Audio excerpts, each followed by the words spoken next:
안녕하세요. 뷰스컴퍼니 박진호입니다. 저는 뷰티 쪽으로 지금 10년 넘게 활동을 하고 있는데 산업을 묶어서 이렇게 프레젠테이션 하는 건 처음이거든요. 그래서 과연 K-뷰티가 뭘까?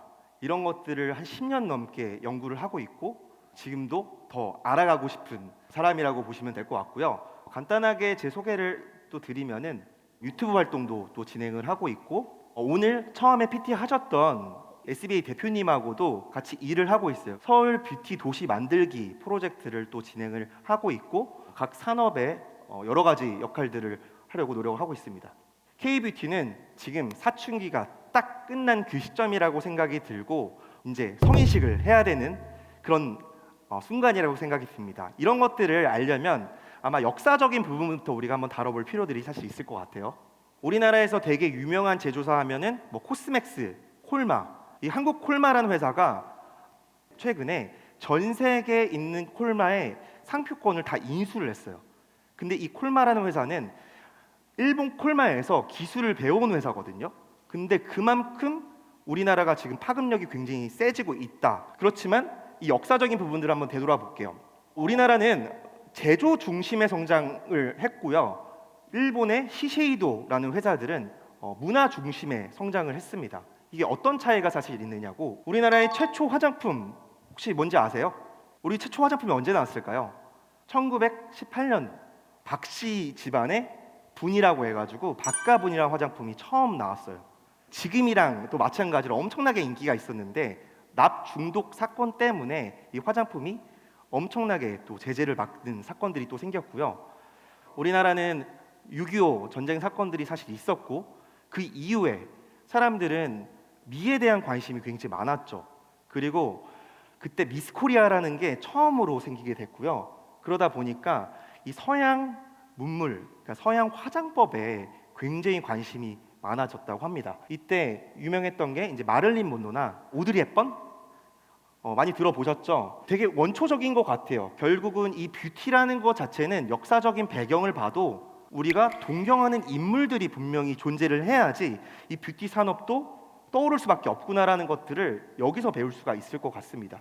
그렇지만 이 서양 문물들을 너무나 이제 쉽게 받아들이다 보니까 이 화장 관련돼서 밀수와 가짜 화장품이 생기게 되면서 국가적으로 제재를 하는 사업으로 커지게 됐고요. 제가 여기서 말씀드리고 싶은 포인트는 일본은 문화적인 관점에서 시작이 됐지만 우리나라는 화장품이 안전한 보호 관점에서 시작을 했기 때문에 방향이 굉장히 달랐다고 말씀을 드릴 수가 있을 것 같아요.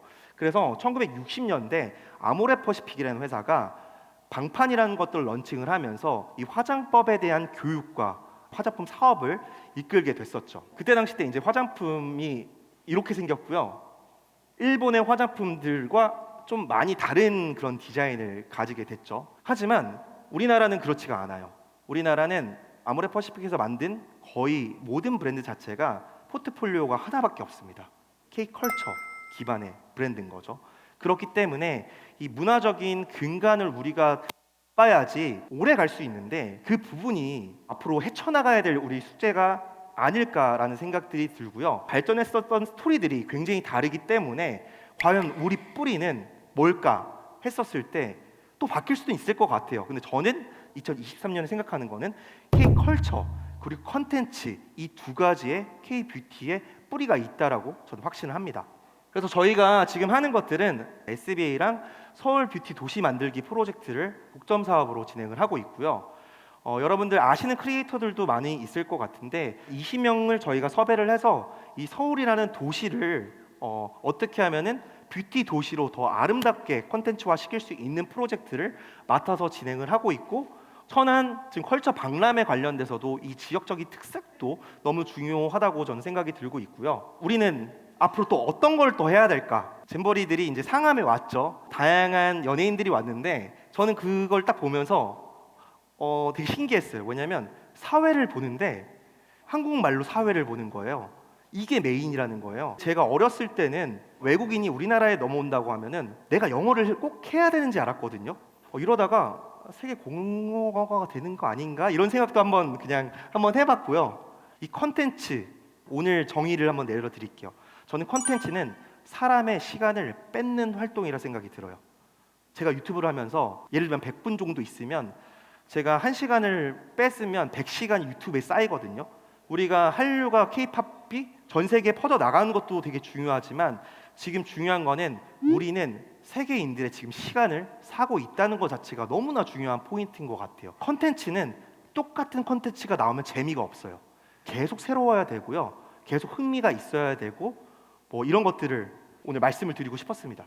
저는 우리나라 아이돌이 K-뷰티 브랜드와 굉장히 좀 비슷한 행보를 걷다고 생각이 들거든요. K-인디 브랜드들을 보면은 생명력이 굉장히 짧아요. 근데 아이돌도 생명력이 짧은 아이돌도 있죠. 최근에 이제 들었던 뉴스 중에 하나가 JYP 주가가 굉장히 좋다고 하더라고요.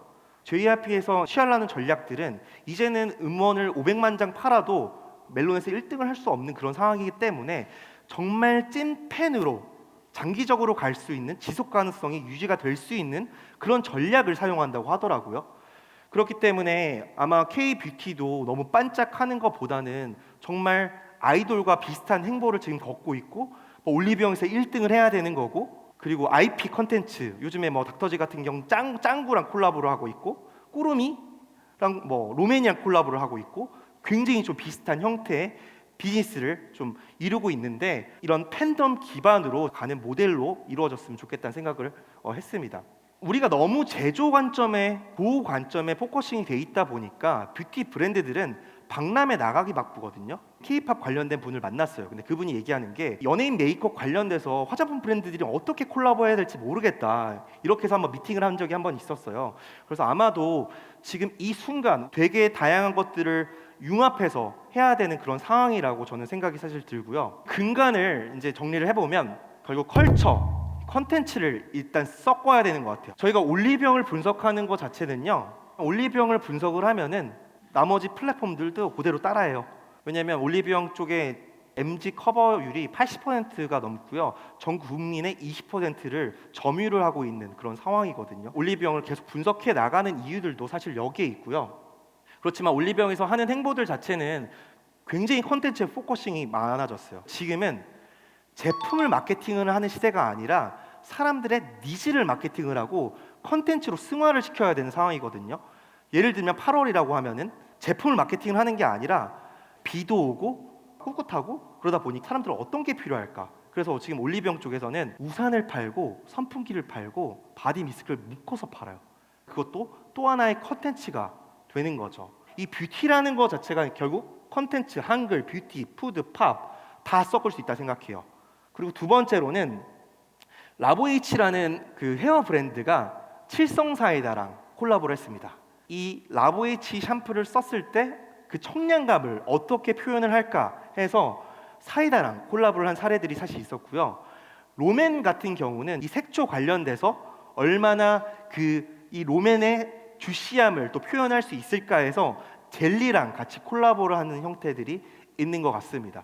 결국 이것도 하나의 컨텐츠가 되는 거죠. 제가 말씀드리고 싶은 거는 이런 것 같아요. K-뷰티라는 것 자체는 결국 지금 사춘기를 지났고 성인이 됐다. 그렇지만 아직 하고 싶은 게 너무 많다. 그래서 되게 다양한 것을 시도를 한번 해보자. 이 말씀을 드리고 싶었습니다. 그래서 K 컨텐츠 손잡고 글로벌 시장 강타한 K-뷰티. 네, 여기까지 하겠습니다. 감사합니다.